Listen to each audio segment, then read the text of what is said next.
ఇది ఒక ప్రాంతానికి మరొక ప్రాంతానికి, ఒక ముఖ్యమంత్రికి మరొక ముఖ్యమంత్రికి తేడాలు ఉంటాయి. మా రాష్ట్రం వరకు అంటే ఆంధ్రప్రదేశ్ వరకు నేను కంబైన్డ్ స్టేట్లో పనిచేశాను. ఇప్పుడు విభజిత ఆంధ్రప్రదేశ్లో కూడా నేను ఇప్పుడు ప్రజాప్రతినిధిగా ఉన్నాను. కొంతకాలము విభజిత ఆంధ్రప్రదేశ్లో కూడా నేను పంచాయతీరాజ్ రూరల్ డెవలప్మెంట్ కమిషనర్గా పనిచేశాను. అప్పుడు మా గురువు గారు సుబ్రహ్మణ్యం గారు కూడా ప్రముఖమైనటువంటి స్థానంలో ఉన్నారు. మీరు గమనిస్తే చంద్రబాబు నాయుడు గారి పాలనలో సంక్షేమము అభివృద్ధి రెండు కళ్ళతో చూస్తారు ఆయన, సమపాళ్లతో.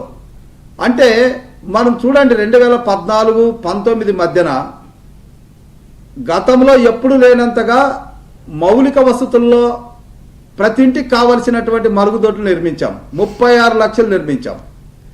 అదేవిధంగా మౌలిక సదుపాయాలకు ఆనువాలుగా ఉన్నటువంటి గ్రామీణ ప్రాంతంలో సిమెంట్ రోడ్లు 26,000 రన్నింగ్ కిలోమీటర్ల సిమెంట్ రోడ్లు వేశాం. 2,600 పంచాయతీ బిల్డింగులు కట్టాం, 500 మహిళా బిల్డింగులు కట్టాం, 6,500 అంగన్వాడీ బిల్డింగులు కట్టాం. అంటే డ్రైనేజీలు కట్టాము. ఎందుకు ఓడిపోయారు అది కూడా చెప్తాను నేను. ఎస్ ఇప్పుడు మీరు వచ్చారు ప్రజాస్వామ్యంలో ప్రజలకు ఈ ఫ్రీ అంటే మనకు ఉచితంగా వచ్చేటటువంటి విషయాల్లో ఎవరు ఎక్కువిస్తారు అన్నటువంటి ధోరణి మీద చూస్తారన్న అభిప్రాయాన్ని మీరు చెప్తున్నారు. అయితే నేను 2014 అభివృద్ధి చేశాం, సంక్షేమాన్ని ఇచ్చాము. ఆ రోజు రైతు రుణాలు రద్దు చేశాము, డాక్రా సుంగాలు రద్దు చేశాము, ఇన్ని అభివృద్ధి కార్యక్రమాలు చేశాము. పోలవరం 71% కంప్లీట్ చేశాము, రాజధానికి 20,000 కోట్ల రూపాయలు ఖర్చు పెట్టాము. అయినప్పటికీ ఓడిపోయాము. అంటే అక్కడ ప్రధానమైనటువంటిది ఏంటంటే ఆనాడు వచ్చినటువంటి వైసీపీ ప్రభుత్వాధినేత ప్రజలకు ఇచ్చినటువంటి వాగ్దానాల్లో కొన్ని వాళ్ళు ఆ రోజు ఈయన వస్తే ఇంకా ఏమైనా జరుగుతుందేమో అన్నటువంటి ఆలోచనతో ఇచ్చిన మాట వాస్తవం.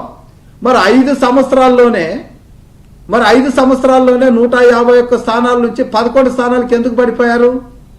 మరి వాళ్ళు అంతా కూడా ప్రజలకే ఇచ్చారు కదా, డైరెక్ట్ డీబీటీ ద్వారా బటన్ నొక్కారు, పడిపోయినాయి. సో వాళ్ళు సంక్షేమం ఇచ్చి ఓడిపోయారు అంటున్నాము. మేము అభివృద్ధి సంక్షేమం చేసి 2019లో మేము ఓడిపోయాం అన్నటువంటి అభిప్రాయంలో ఇక్కడ గమనించాల్సింది ఏంటంటే ప్రజలకు కావలసిన మౌలిక వసతులు ఒకవైపు చేస్తూ, ఇప్పుడు మౌలిక వసతులు అంటే ఏంటండి? రోడ్డు కావాలి, ఎస్ నరేగా నిధులు ఉన్నాయి. ఇక్కడ ఇంకొక విషయము, ఎమ్మెల్యే సెంట్రిక్ గా జరగడం లేదన్నది నేను అంగీకరించను. ఇది ఒక్కొక్క ఎమ్మెల్యే పారిశ్రామికవేత్తగా వచ్చినటువంటి, ఇప్పుడు మా సుబ్రహ్మణ్యం గారు మా గురువు గారు చెప్పారు, ఒక బిజినెస్ మ్యాన్ గా వచ్చినటువంటి వ్యక్తి ఆలోచన ఎట్లుంటది? బిజినెస్ ఉంటది. కానీ ప్రజాస్వామ్యంలో ప్రజలకు అంతో ఇంతో మేలు చేయాలనేటువంటి వచ్చిన వాళ్ళకి ఖచ్చితంగా ఈ శాఖలు 54 శాఖల్లో అంటే నేరుగా ఎమ్మెల్యే ఖాతాకు డబ్బులు రాకపోవచ్చు, కానీ ఆయనకు నిజంగా అవగాహన ఉంటే కన్వర్జెన్స్ మోడ్లో ఆలోచిస్తే 54 డిపార్ట్మెంట్లలో అధికారుల ద్వారా పని చేయిస్తే ప్రజల దగ్గర ఆయన అభిమానాన్ని పొందుతాడు. ఈరోజు ముఖ్యమంత్రులు మారారు, ప్రభుత్వాలు మారాయి, కొంతమంది కంటిన్యూగా ఎన్నికవుతున్నారు. మీరు ఇప్పుడు పేర్లు చెప్పడము అది మంచిగా ఉండదు, కానీ చాలా మందిని మనం చూస్తున్నాం 8 సార్లు 9 సార్లు ఎన్నిక అవుతూనే ఉన్నారు. కాబట్టి ఇక్కడ ఏంటంటే ఎమ్మెల్యే ఖాతాలో పడకపోవడం అనేటువంటి ప్రశ్న కాదు. ఎమ్మెల్యే గారు ఇప్పుడు డీబీటీ ఉంది, డీబీటీ ఎప్పుడు బెనిఫిషరీ సెలక్షన్ అయిన తర్వాత ఆయన అకౌంట్లోకి పడే డబ్బు, కానీ బెనిఫిషరీ సెలక్షన్ ఎవరు చేస్తున్నారు? ఎమ్మెల్యే. అక్కడ ఉన్నటువంటి నాయకులతో మాట్లాడి ప్రజలతో సంప్రదింపులు జరిపి బెనిఫిషరీ సెలెక్ట్ చేస్తున్నారు. ఈరోజు పోలవరం కడితే రైతులకు మేలు జరుగుతుంది.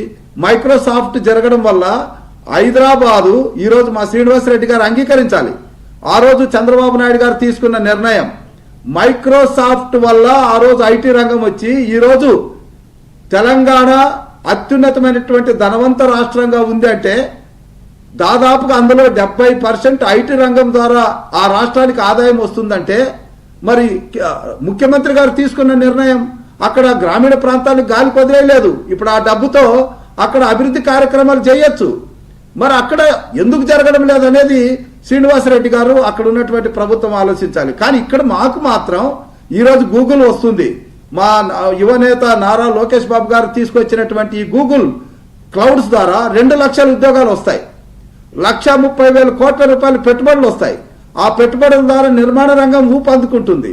2 లక్షల ఉద్యోగాలకు గ్రామీణ ప్రాంతాల్లో ఉన్నటువంటి నిరుద్యోగ యువతకు ఉద్యోగాలు వస్తాయి.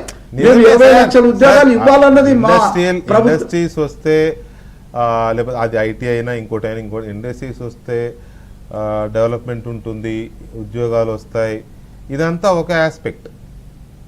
కానీ గ్రామీణ ప్రాంతాల అభివృద్ధి అంటే మౌలిక వసతుల కల్పన ప్రజలకి.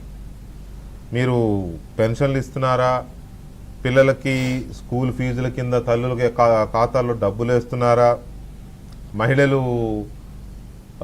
ప్రయాణించడానికి బస్సుల్లో ఫ్రీ ప్రయాణం కల్పించారా? ఇదంతా మీరు సంక్షేమం అనండి, ఓటర్లుగా వాళ్ళ